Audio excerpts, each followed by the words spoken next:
بسم الله الرحمن الرحيم. اللهم انفعنا بما علمتنا وعلمنا ما ينفعنا. اللهم الهمنا مراشد امورنا وقنا شرور انفسنا. ربنا تقبل منا انك انت السميع العليم.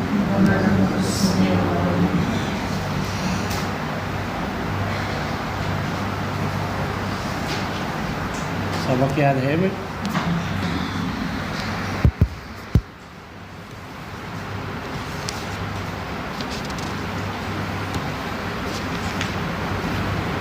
عموم مجاز، پیچھے مسئلے میں کہا کہ یہاں عموم مجاز ہے. عموم مجاز کے طور پر وضع قدم سے مراد دخول لیا گیا،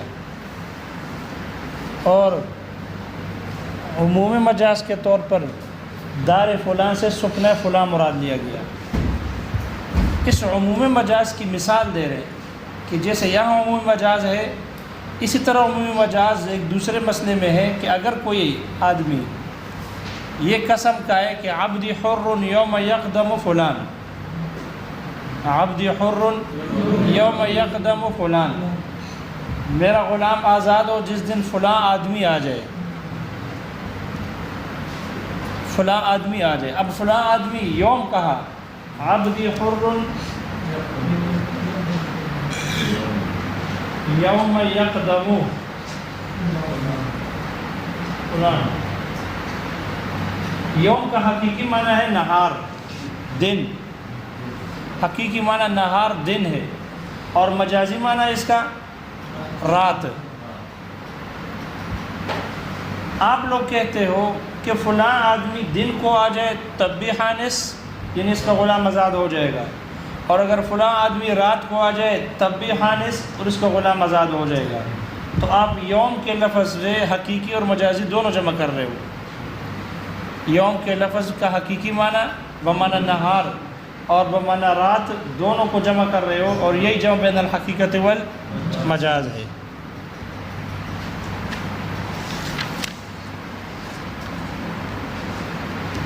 یہ بات سمجھ میں آ گئی؟ تو اس کا جواب یہ، ایک تو یہ کہا کہ یوم کا معنی نہار دن کے معنی میں حقیقت ہے، اور رات کے معنی میں مجاز ہے. رات کے معنی میں یعنی مطلق وقت کے بارے میں، مطلق وقت مجاز ہے.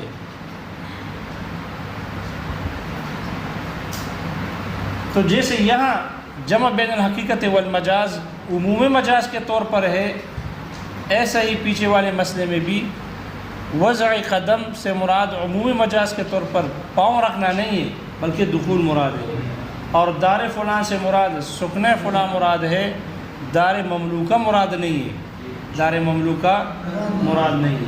تو جیسے وہاں جمع بین الحقیقت والمجاز کے طور پر حانس ہوتا ہے، ایسے ہی یہاں پر بھی عبدہ یا عبدی حر یوم یقدم فلان میں اگر وہ فلاں آدمی دن کو آتا ہے تب بھی حانس، اگر رات کو آتا ہے تب بھی حانس.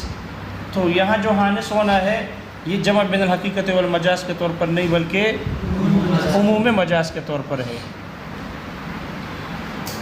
وجہ یہ ہے کہ لفظ یوم جو ہے اگر اس کے ساتھ فعل ممتد ملا ہوا ہو، اس کے ساتھ کیا ملا ہوا ہو؟ فعل ممتد مل جائے، یا اس کے ساتھ فعل ممتد ہوگا یا فعل غیر ممتد ہوگا.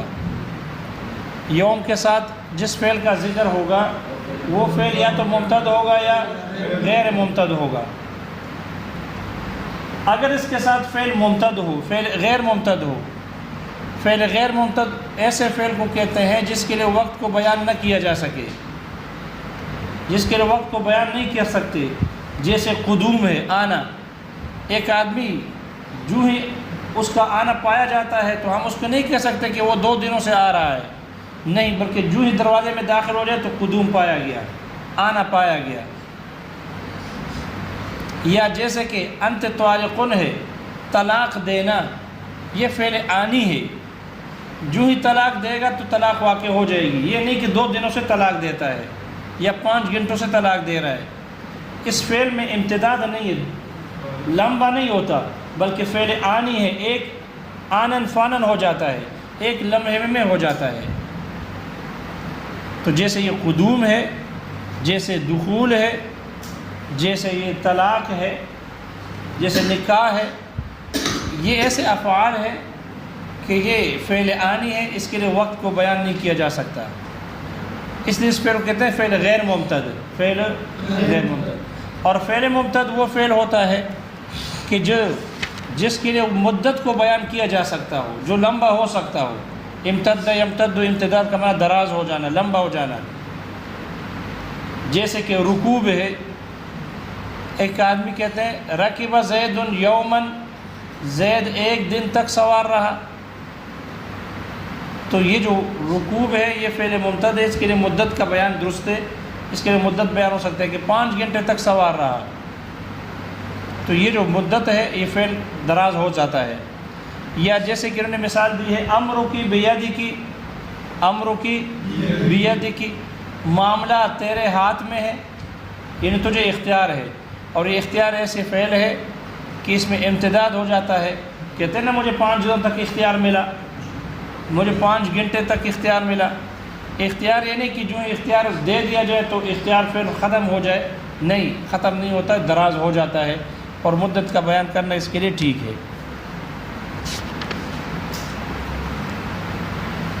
لہذا جب اب ہم دیکھیں گے فعل ممتد یوم کے ساتھ کون سا فعل ملا ہوا ہے، اگر فعل کے ساتھ فعل ممتد غیر ممتد ہے، جیسے یہاں پر ہے یقدم قدوم آنا، تو چونکہ یہ فعل غیر ممتد ہے تو یوم سے مراد بھی یوم کا معنی غیر ممتد ہوگا۔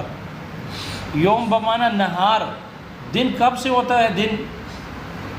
دن لمبا ہوتا ہے یا فعل آنی ہوتا ہے، ختم ہو جاتا ہے، ایک لمحے کا ہوتا ہے، لمبا ہوتا ہے نا دن، طلوع فجر سے لے کر غروب تک اس کو دن کہتے ہیں۔ تو دن میں امتداد ہے، اور مطلق وقت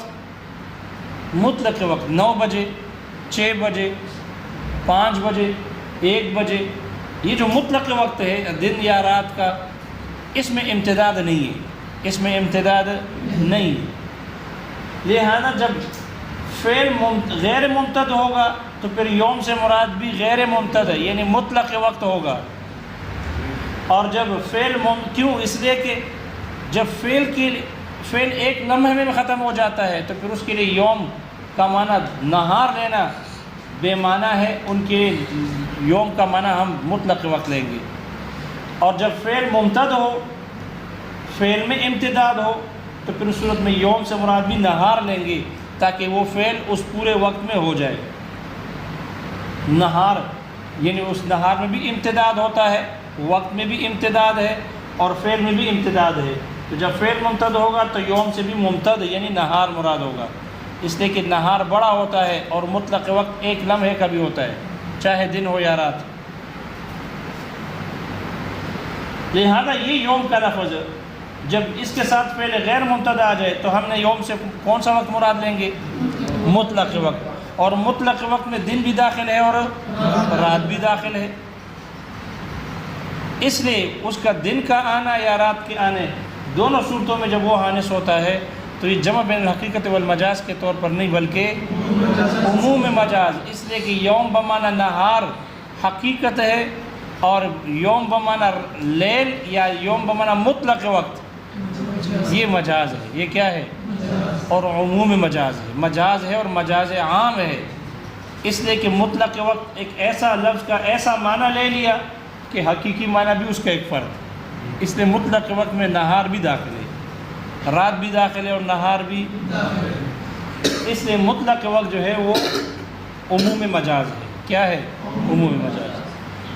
تو مصنف کہتے ہیں جیسے وضع قدم کی صورت میں ننگے پیر داخل ہونے کی صورت میں حادث ہونا اور سوار ہو کر داخل ہونے سے حادث ہونا، یہ جیسے وہاں عموم مجاز تھا، یہاں پر بھی اگر اس طرح کی قسم کہے کہ عبدی حر یوم یقدم فلان، اور وہ فلان دن کو آ جائے یا رات کو آ جائے تو وہ حادث ہو جاتا ہے، یہ بھی عموم مجاز کے طور پر ہے۔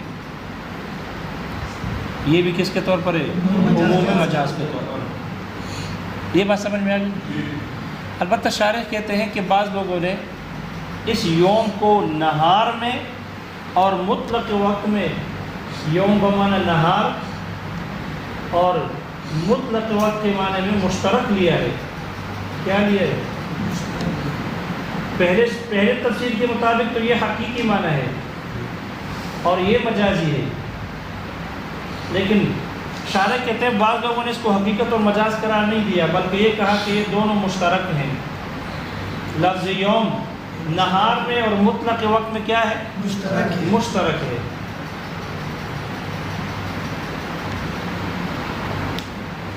لہذا اگر جب یوم سے اس کے ساتھ فعل ممتد غیر ممتد لگا ہوگا تو پھر یوم سے مراد مشترک کا نہ یوم کا مطلق وقت والا معنی مراد ہوگا، اور جب اس یوم کے ساتھ فعل ممتد لگا ہوگا تو پھر یوم سے مراد ہم نہار لیں گے مشترک کے طور پر۔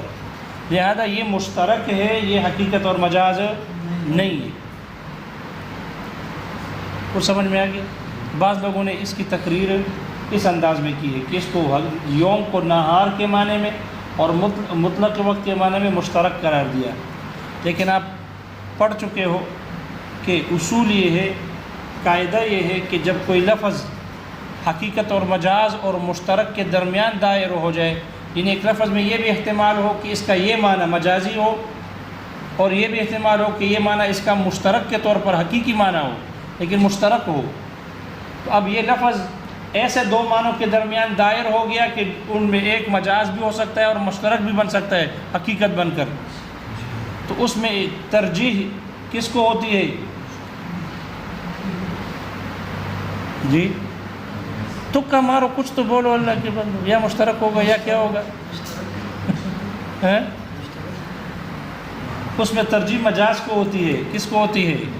مجاز کو ہوتی ہے۔ جب کسی لفظ میں یہ احتمال آ جائے کہ اس کے جو دو معنی ہیں، یہ معنی اس کا یا حقیقی مجازی ہے اور یا مشترک کے طور پر ہے، حقیقی ہے، اب احتمال آ گیا اس میں، تو اس کے جانب مجاز والا احتمال راجح ہوتا ہے، اسی کو ترجیح دی جاتی ہے، اس لیے کہ اشتراک خلاف اصل ہے، مشترک رہنا ٹھیک نہیں ہے، مشترک چیز ٹھیک نہیں ہے۔ ادھر سے بتاؤ، جاؤ بعد میں دیکھتے ہیں یہ بات۔ جی ضروری کام ہے، بعد میں لے لینا، پلیٹ ختم ہو جائے بعد میں دے دیں گے۔ یہ بات سمجھ میں آ گئی؟ تو جب کسی لفظ کے معنی میں دونوں احتمال ہو تو مجازی معنی راجع ہوتا ہے اشتراک سے۔ اب اس کے مطابق جنہوں نے اس کو مشترک قرار دیا ہے بنسبت اس تقریر کے حقیقت اور مجاز قرار دینا زیادہ بہتر ہے، راجع ہے۔ شارح کہتے ہیں کہ یہاں پر مناسب یہ ہے کہ ہم یوم کے لیے کوئی قاعدہ بیان کریں کہ کب ہم یوم سے مراد، یہ جو ہم نے کہا کہ یوم سے مراد دن بھی ہوتا ہے اور یوم سے مراد مطلق وقت بھی ہوتا ہے، قاعدہ بیان ہونا مناسب اس کے لیے۔ تو قاعدہ یہ بیان کیا کہ یوم کے ساتھ ہم دیکھیں گے کون سا فعل ملا ہوا ہے۔ اگر فعل غیر ممتد ہے جیسے یقدمو، تو پھر یوم سے مراد کیا ہوگا؟ مطلق وقت۔ اور اگر یوم کے ساتھ لفظ ممتد لگا ہوا ہے، جیسے کہ کوئی آدمی کہے عبدی حر یوم یرکب زید یا یوم یرکب فلان، اب یہاں رکوب ہے، رکوب ایک ایسا فعل ہے جو ممتد ہے، تو جب یوم کے ساتھ فعل ممتد لگا ہوگا تو پھر اس صورت میں ہم یوم سے مراد نہار لیں گے۔ قاعدہ بیان ہونا ضروری ہے تاکہ ہمیں پتہ چلے کہ یوم سے ہم نہار کب لیں گے حقیقی معنی اور مجازی معنی مطلق وقت کب لیں گے۔ قاعدہ سمجھ میں آ گیا؟ البتہ یہاں ایک سوال یہ ہوگا کہ لفظ یوم کے ساتھ تو دو فعل آتے ہیں،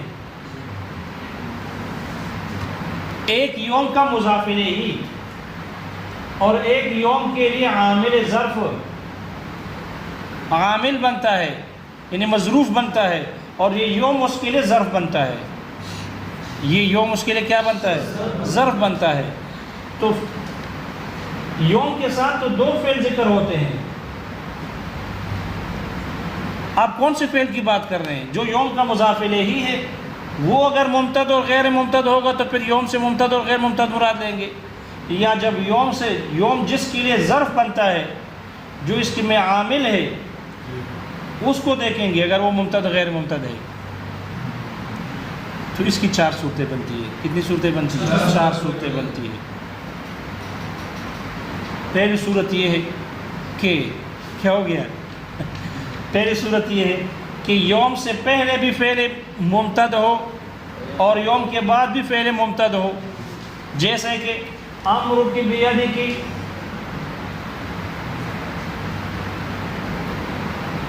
یوم یرکب فلان. دیکھو یرکب بھی اور امر کی، معاملہ تیرے ہاتھ میں ہے، تیرا معاملہ تیرے ہاتھ میں ہے، تجھے اختیار ہے اپنے آپ کو اختیار کرنے کا. تو یہ اختیار، یہ امر، یہ جو ہے یہ فعل ممتد ہے. تو دیکھو یوم سے پہلے بھی فعل ممتد اور یوم کے بعد بھی فعل ممتد ہے. اگر دونوں فعل ممتد ہو تو پھر دونوں کا اعتبار ہوگا، دونوں کا اعتبار ہوگا. جب یہاں دونوں فعل ممتد ہے تو یوم سے بھی مراد ممتد نہار مراد ہوگا. اور یہ پہلی صورت ہے دونوں فعل ممتد ہو، یا دونوں فعل غیر ممتد ہو، جیسے عبدی حر یوم یقدم فلان، میرا غلام آزاد. یہ حریت یہ فعل آنی ہے. جو ہی کا انت حر، تو اس میں گھنٹے نہیں لگتے، نہ اس میں دن لگتے ہیں کہ 5 دنوں سے آزاد کر رہا ہے، نہیں، بلکہ ایک لمحے میں جو ہی حر کہا آزاد ہو جائے گا. تو یہ بھی فعل غیر ممتد ہے حریت، اور قدوم بھی فعل غیر ممتد ہے. لہذا جہاں دونوں فعل غیر ممتد ہو تو دونوں کا اعتبار ہوگا. چونکہ دونوں فعل غیر ممتد ہے اس لیے یوم سے مراد مطلق وقت ہوگا. قاعدہ سمجھ میں آ گیا؟ یا اس کے برعکس ہوگا، ایک ممتد اور ایک غیر ممتد، ایک ممتد اور ایک. اب دیکھو یوم سے پہلے غیر ممتد اور یوم کے بعد ممتد ہے. جب ایک غیر ممتد ہو اور ایک ممتد ہو، چاہے پہلا ہو یا دوسرا ہو، چاہے مضاف الیہ ہو یا عامل ہو اس میں، تو اس صورت میں اعتبار بالاتفاق عامل کا ہوگا، مضاف الیہ کا نہیں ہوگا. مضاف الیہ کا اعتبار نہیں ہوگا بلکہ عامل کا ہوگا، جو اس کے ظرفیت میں عامل ہے. لہذا ہم عامل کو دیکھیں گے. اب دیکھو یہاں عامل حرن ہے، کھڑے ہو جاؤ، وہاں سے کھڑے ہو جاؤ. عبد حرن میں جو عامل ہے، عامل ظرف ہے اس کا، یہ غیر ممتد ہے اور مضاف الیہ اس کا ممتد ہے. تو ہم کون سے معنی لیں گے یوم کا؟ غیر ممتد. ہم یوم سے مراد مطلق وقت لیں گے. اور اگر عامل اس کا غیر ممتد ہو اور یہ غیر ممتد ہو تو عامل ہی کا اعتبار ہوگا. ٹھیک ہے، جیسے کہ کہیں امر کی بیادی کی یوم یقدم فلان، امر کی بیادی کی، تو دیکھو عامل یہ ممتد ہے اور مضاف الیہ یوم یقدم یہ غیر ممتد ہے. تو اعتبار کس کا ہوگا؟ عامل کا ہوگا، غیر ممتد نہ کہو، اعتبار عامل کا ہوگا. اب عامل دیکھیں گے، عامل اگر غیر ممتد ہے تو یوم سے مراد بھی غیر ممتد، اور اگر یہ ممتد ہے تو پھر اس سے بھی مراد بھی یوم سے مراد بھی کیا ہوگا. اور یہ قاعدہ سمجھ میں آ گئی. یہ صرف اس بات کو سمجھانے کے لیے کہ یوم کا مضاف الیہ یوم کے ساتھ فعل ممتد بھی لاحق ہوتا ہے اور غیر ممتد بھی. تو ہم یوم سے مراد ممتد لیں گے یا غیر ممتد لیں گے، قاعدہ بیان کر دیا. لیکن مصنف جو اس بات کو لے آئے ہیں صرف اس وجہ سے بطور مثال کے لائے ہیں کہ قدوم فلان، وضع قدم اور دار فلان سے جو وہاں عمومی مجاز لیا گیا وہ ایسا ہی ہے جیسے کہ اس مثال میں وقت سے مراد وقت میں دن بھی داخل ہے اور رات بھی داخل ہے. یہاں بھی عمومی مجاز کے طور پر مطلق وقت مراد لیا گیا ہے. جیسے یہاں عمومی مجاز ہے وہاں پر بھی کیا ہے؟ عمومی مجاز. یہ بات سمجھ میں آ گئی. البتہ پیچھے ایک اعتراض ذکر کیا تھا. پیچھے کیا ذکر کیا تھا؟ ایک اعتراض ذکر کیا تھا کہ نظر کے مسئلے میں کوئی اور رف کپڑا دیکھو نا، تو آپ وہ بھی لے آتے نا، دفتر سے لے آؤ، اپنے پاس محفوظ رکھو. مفت میں دیتے ہیں دفتر والے آپ کو، ایک مفت میں. یہ بٹھاؤ. یہاں پیچھے ایک مسئلہ ذکر ہوا، مسئلہ نظر کا اعتراض کیا. رومال اس کا لے لیتے نا، اس کا رومال لے لیتے. رومال آپ کا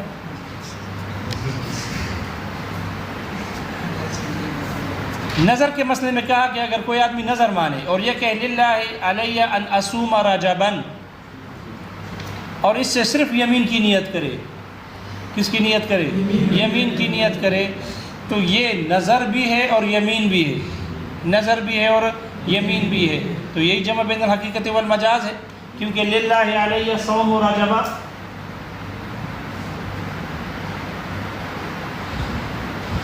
للہ علیہ ان اصوم، صوم رجب یا ان اصوم رجبا، نکرہ ذکر کیا. یہ للہ صیغہ نظر ہے. تو نظر کا معنی اس کلام کا جو نظر، یہ کلام نظر میں حقیقت ہے، اور اس کے لیے یمین کا ہونا، قسم کا ہونا، یہ اس کا مجاز ہے. آپ لوگ کہتے ہیں جو اس طرح کے کہے للہ علیہ نصوم رجبا، تو اور دونوں کی نیت کرے، یا دونوں کی نیت نہ کرے، صرف یمین کی نیت کرے. تو حضرات طرفین پر اعتراض ہے، امام ابو حنیفہ اور امام محمد رحمہ اللہ پر، کہ وہ کہتے ہیں کہ یہ یمین نظر بھی منعقد ہو جائے گا باعتبار صیغے کی حقیقت، اور مجاز یعنی قسم بھی منعقد ہو جائے گا. تو یہی جو جمع بین الحقیقت والمجاز ہے، یہی تو جمع بین الحقیقت والمجاز ہے. پتہ ہے کیسے جمع بین الحقیقت والمجاز ہوگی؟ مصنف کہتے ہیں، شارح کہتے ہیں، یہاں مصنف ہے اس مثال میں رجبن کو نکرہ ذکر کیا. کوئی بھی رجب، غیر منصرف نہیں، منصرف بن گیا. کوئی بھی رجب ہو. اب کوئی بھی رجب قسم کھائی تھی 15 سال بالغ ہونے کے بعد، اور کوئی بھی رجب ہے، تو اس رجب سے کون سا رجب ہوگا؟ جی جب تک زندہ ہے، جب تک زندہ ہے ہر رجب رجب ہو سکتا ہے. اس لیے اگر وہ 100 سال کی عمر میں بھی رجب کے روزے رکھ لے گا تو قسم پوری ہو جائے گی نہیں ہو جائے گی؟ نظر پوری ہو جائے گی، کیونکہ نظر معین نہیں ہے، غیر معین ہے، نظر مطلق ہے. ثمرہ ظاہر نہیں ہوگا. شارح کہتے ہیں ثمرہ ظاہر نہیں ہوگا. کیوں؟ اس لیے کہ جو آخری عمر میں بالکل 100 سال کی عمر ہے، سانس نکل رہا ہے، اب ہم کہہ سکتے ہیں کہ اب یہ روزے نہیں رکھ سکتا. تو پھر اس پر کیا ہو؟ یہ کلام چونکہ نظر ہے اور پورے رجب کے روزے کی نظر مانی ہے، اور نظر پوری نہ کر سکا کیونکہ سانس نکل رہا ہے اس کا، تو روزے تو نہیں رکھ سکتا. لہذا اب اس پر 1 مہینے کے روزے کی فدیہ لازم، رکھ تو نہیں سکتا، فدیہ لازم. اور یہ کلام اپنے موجب کے اعتبار سے چونکہ یمین قسم بھی ہے تو کفارہ یمین بھی اس پر لازم، اس کے فدیے کا وصیت کرنا بھی اس کے اوپر کیا ہو جائے گا؟ لازم ہو جائے گا. تو ثمرہ صرف اور صرف ظاہر ہوگا فدیے کی صورت میں عند الموت، وصیت کرنا واجب ہو جائے گا. کیوں؟ اس لیے کہ رجب کو نکرہ ذکر کیا. شارح کہتے ہیں کہ اگر رجبن کو اگر معرفہ ذکر کرتے بغیر تنوین کے تو پھر یہ علم بن جاتا، پھر خاص رجب ہوتا، یعنی یہی آنے والا رجب متعینہ رجب ہوتا. پھر یہ نظر مطلق نہ ہوتا، نظر مقید بن جاتا، نظر مقید اور معین بن جاتا. پھر آنے والا رجب ہوتا، اور اب آنے والے رجب میں اگر یہ روزے نہ رکھ سکا تو پھر فوراً اس پر ثمرہ ظاہر ہو جائے گا، اس کی قضا، اور قضا لازم ہوتی 30 روزے بطور نظر کے، اور کفارہ یمین لازم ہوتا، کفارہ یمین لازم ہوتا. تو شارح کہتے ہیں جیسے علامہ فخر الاسلام بزدوی نے اور جیسے صاحب نور الانوار نے اس کو معرفہ ذکر کیا بغیر تنوین کے، تو وہاں ثمرہ ظاہر ہو جاتا ہے. یہاں ثمرہ آخری عمر میں فدیے کی صورت میں ظاہر ہوگا، روزوں کی صورت میں ظاہر نہیں. خلاصہ یہ کہ یہ جو سوال اعتراض ہوا